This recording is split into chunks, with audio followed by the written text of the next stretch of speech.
السلام عليكم ورحمة الله وبركاته. المشاهدين كيف حالكم؟ تبارك الله. مع الفيديو الثاني ما شاء الله. حدث بالموتور قال لك هابط وها. تبارك الله عليكم عاوتاني مع هذه المشاهد الرائعة الجميلة جدا وما شاء الله مع الفلوقات.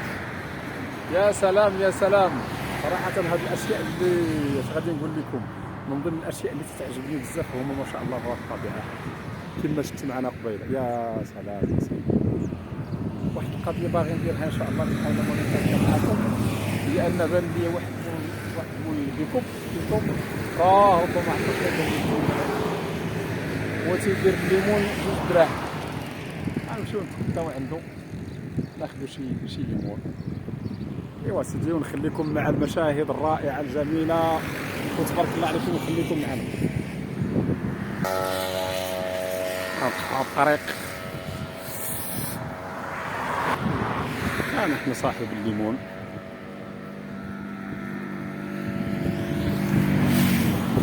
هو جاي ليه جدرة. تبارك الله تبارك الله. كما قلنا لكم الليمون داير 2 دراهم ما شاء الله.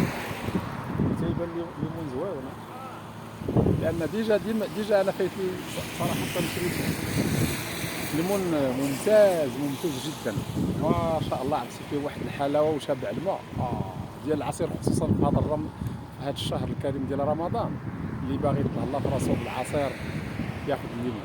يا سلام يا سلام.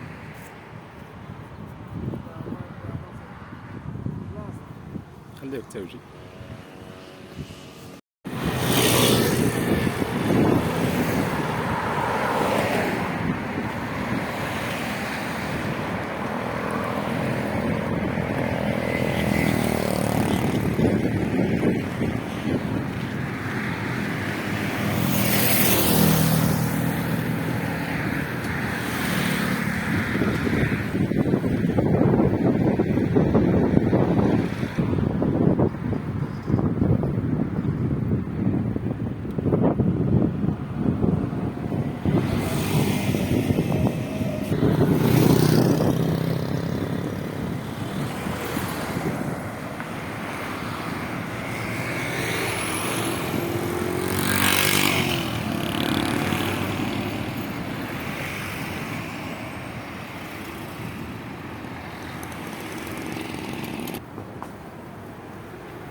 تبارك الله ما شاء الله.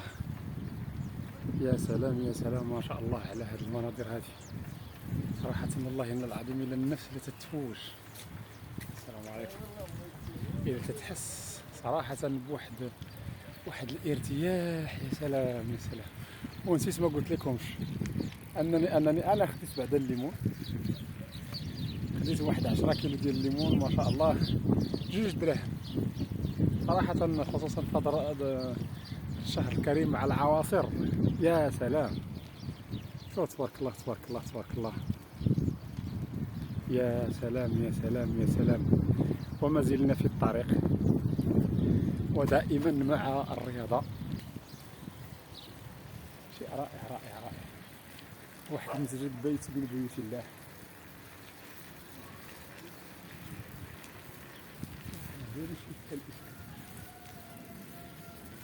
يا سلام. يا هلا يا سلام يا مرحبا. هلا هلا هلا هلا مرحبا. وين تعيدي تلفونات؟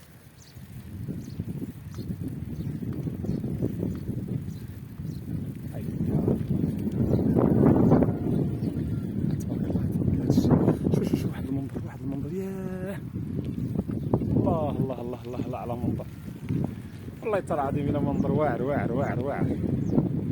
باش تعرفوا صراحة من بعد التساقطات هذه اللي طاحت، كانت قبل اش غادي نقول لكم، كان صراحة هذا المصطلح كان تيخلعني، كانت هادشي تيخلعني، بحيث كنت تندوز مرات ومرات من هنا ما كاين لا شتا لا والو، تنشوف الدنيا كلها صفراء كلها زعما اش غنقول. فاصبحت مخيفه صراحه، ولكن الحمد لله ربي سبحانه وتعالى على كل شيء قدير، وربي سبحانه وتعالى رحيم بنا من انفسنا، فاللهم لك الحمد دائما وابدا على الخيرات. ما خاص غير نعبد الله كما ينبغي، اما الخزائن ديال الله سبحانه وتعالى ما عمرها غتسالى، غير خصنا غير نطلب الله وندير داك الشيء اللي علينا اللي خصو يدار، هذا هو المهم.